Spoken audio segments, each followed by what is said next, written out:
Okay, Proverbs. You good? Yeah. Bless you. That hurt. Proverbs 21. I didn't.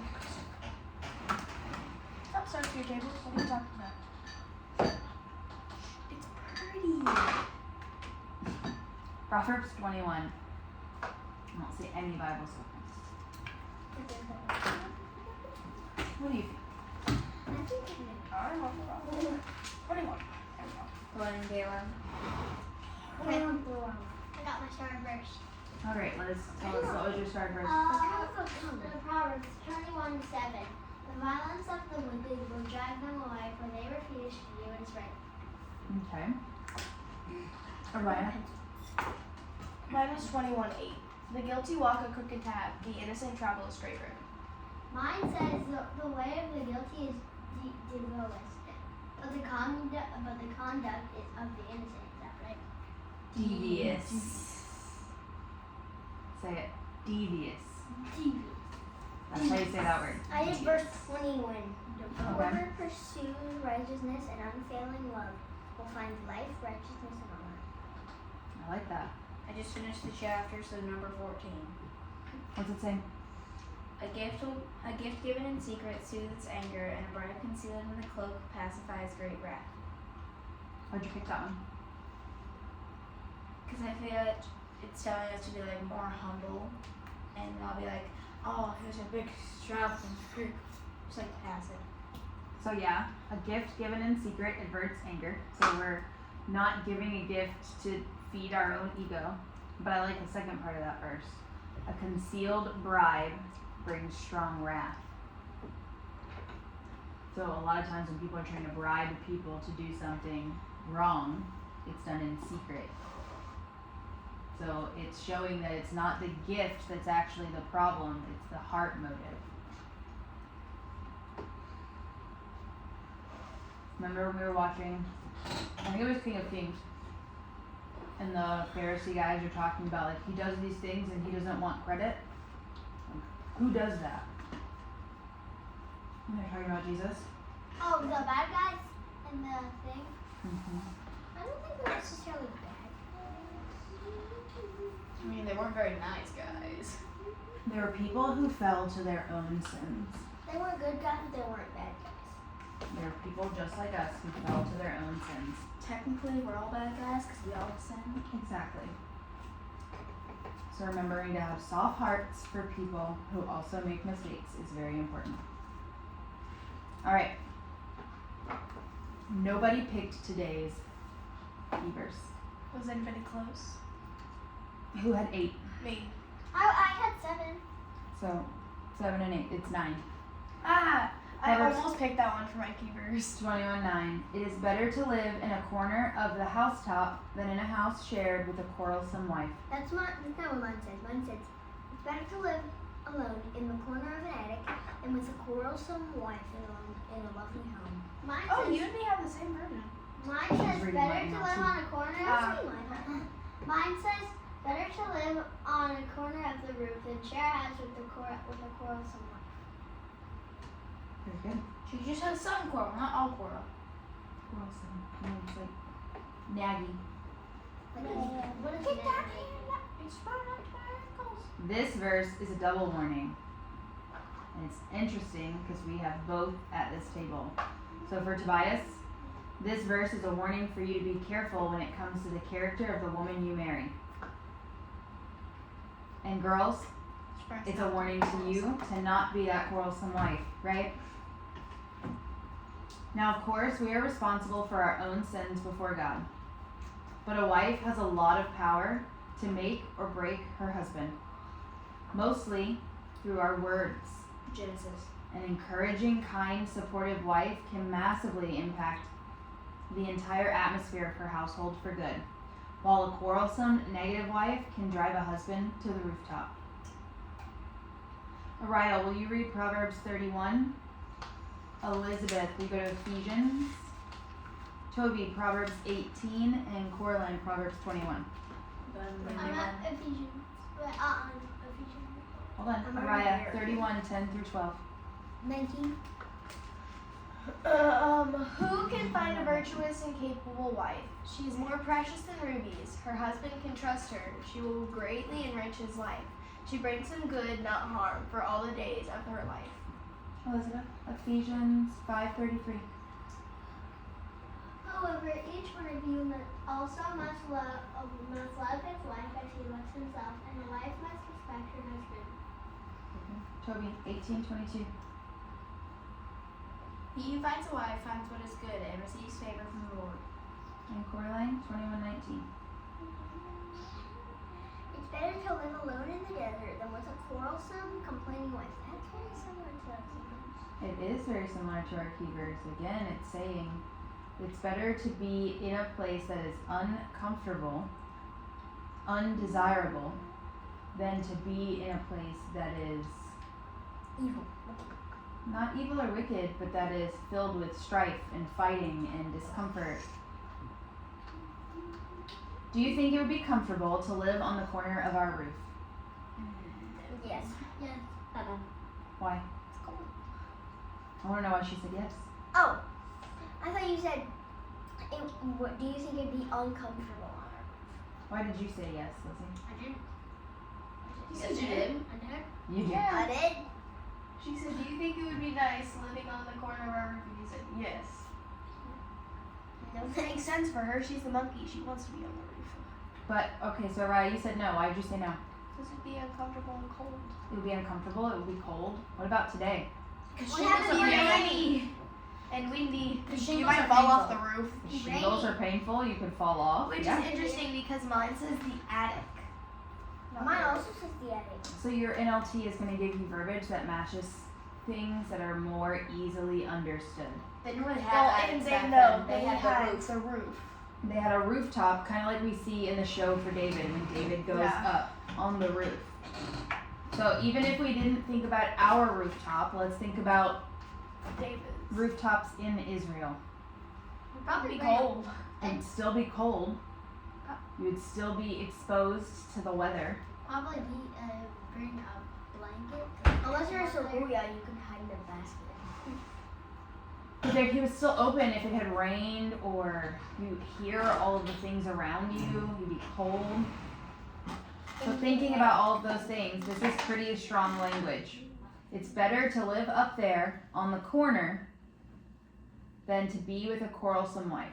What do you think quarrelsome means, Elizabeth? Uncomfortable fighting. Okay, fighting. Anybody else have anything to add? Complaining. Complaining? It was like continuing to purposely cause fight to someone. Okay, picking fights, arguing. Yeah, that's pretty much it. So to bias, how much does it matter who you marry? A lot. Why? Because who we marry is masters us from death till we part. Right? It's supposed to be forever. So that picture, so think of mom and dad, right? Can you stop with the blueberry? Keep going. Shut up. One day, you guys are each going to be an adult and you may go to college. You may get your own apartment and get a job or get married and start your own families. But who does mom have to stay with? Who remains? Dad, right?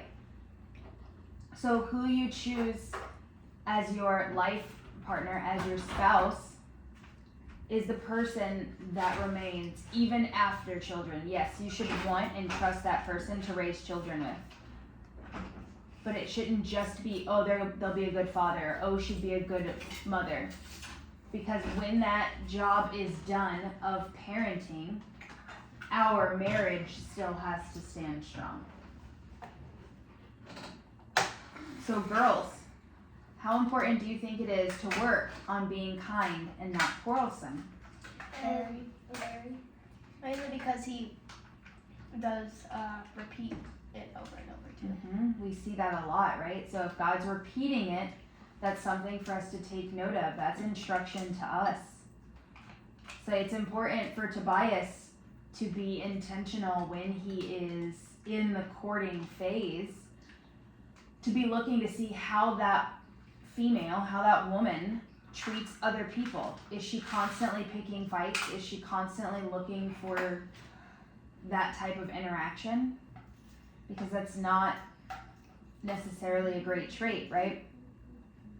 But girls, that's something for you to take to heart. Are you someone that's looking to pick fights? Are you looking to, instead of speaking on your discomfort, instead of learning to give your opinion or give your insight, share your feelings, and then releasing it to God? A part of not being a quarrelsome wife starts with having a really strong relationship with God. That means we trust that He is the enforcer, not us. So that's like when mom and dad have disagreements. I don't have to fight my battle. I don't have to fight to get your dad to hear me. One, I trust that your dad loves me enough and that God is the center of his life, so He's going to treat me the way God calls Him to. Second, I trust that in the times where your dad falls short and maybe he's acting out of his flesh, that God is going to deal with him. That God is going to convict his heart and change those places. I don't have to nag or yell or scream or throw a fit to get his attention or to get him to hear me. Are things always perfect? No. Do we have disagreements? Yeah. Do we have times where one or both of us doesn't act out from the Holy Spirit and we let our flesh get in the way? Yes. Sure. But both of us have a relationship with Jesus. And because of that, the Holy Spirit within us often convicts when we're in the wrong place and helps us bring resolution and come back together and fix the problem. And that is at the heart of it. Do you remember the verse from the other day about it being better to have a loving home and a dinner of herbs? Oh, yeah. This sounds pretty similar, right? Mm-hmm. Because at the heart of the home, if mom and dad are upset with each other, how does it feel for you guys? Awkward. Feels awkward, right? You can feel the tension. You can feel the ick kind of in the air. Yeah. Does that make sense? So this goes back to that loving home. How does it feel for you guys when girls, when Orion and Toby are fighting and angry with each other? How does it feel for y'all? Awkward. Feels awkward? Like, oh, what do you do in this situation? Tobias, how does it feel for you when Coraline and Araya are fighting? Awkward. Yeah, because you don't know how to act, right? It just feels tense and uncomfortable. So that's a very good picture of how, one, a husband and wife's issues affect the home, but then also on a sibling level, when you guys are fighting. When you're upset with mom and dad, it probably feels really tense, really awkward. We have to live in the same house. This is why getting it out and working through those things is really important. We can't just shove it all in and ignore it. So how do you think we can help our home be peaceful and loving? We can choose not to purposely cause fights. Okay, to not purposely pick fights, not purposely aggravate one another. I'm looking at you, Not. What did you talk about to Raya? but I'm looking at you. What did you talk about to Raya? But this one applies to you. That's your favorite. It is my favorite though. Choose Not good. not to correct someone. If they're not wrong and don't need correction. Everyone always needs correction. Maybe you don't correct people. I agree with that one. It's Someone also does his not always favorite. need correction. That's also his Tobias has done much better. Yeah. Let's not focus on the negatives. Let's choose to focus on his positives. Not now, Noah. Don't focus on the negatives. Never get me to talk. I pointed that out for you, Tobias, not to like make you feel bad, but because that is something that you view as playfulness, but not everybody views it as playfulness.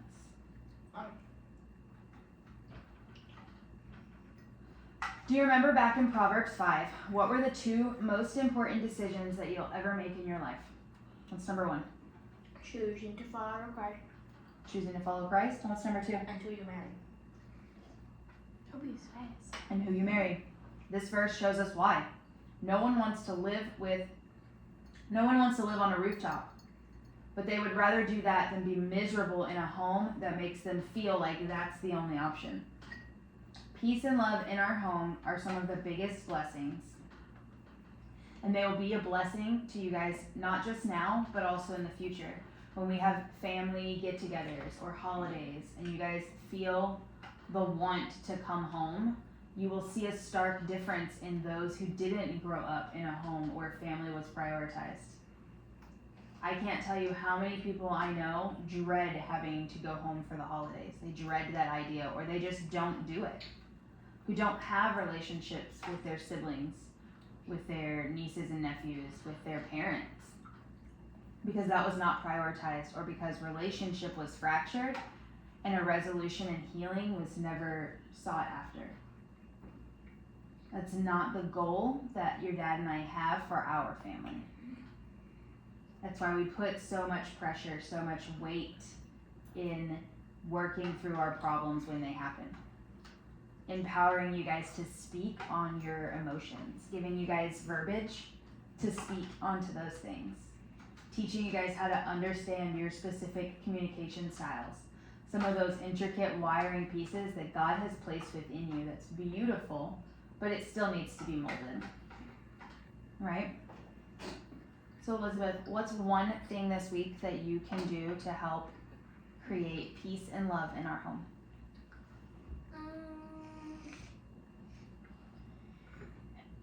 Not choosing fighting and arguing first. Okay. What about you, Araya? Not getting snippy when I get annoyed. Okay. What about you, Cor? Choosing not to be purposefully bad and causing fights purposely. Okay. I have a question. Are you eating that pudding with Yes. that teaspoon? Yes. The answer to that question is yes. Dishwasher's clean, correct? I believe so. You could have just grabbed it. Yeah, listen, we're where we are now. It's too late. It is too late. Her tongue has been on it now, so. What can you do this week, Tobias, to create love and peace within our home? Nowadays he said not arguing. Choosing to remember that we don't want to act, even when we're having a hard day. I humbly disagree. We don't want to place that on others, right? Just because we're having a hard day doesn't mean we need to give other people a hard day. Our goal should be in loving one another. Bonus.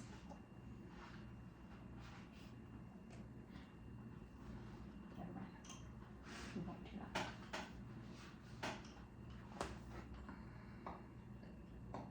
Who prayed yesterday? Toby's so corny, it's a good day. We prayed out today. Dear God, thank you for this study.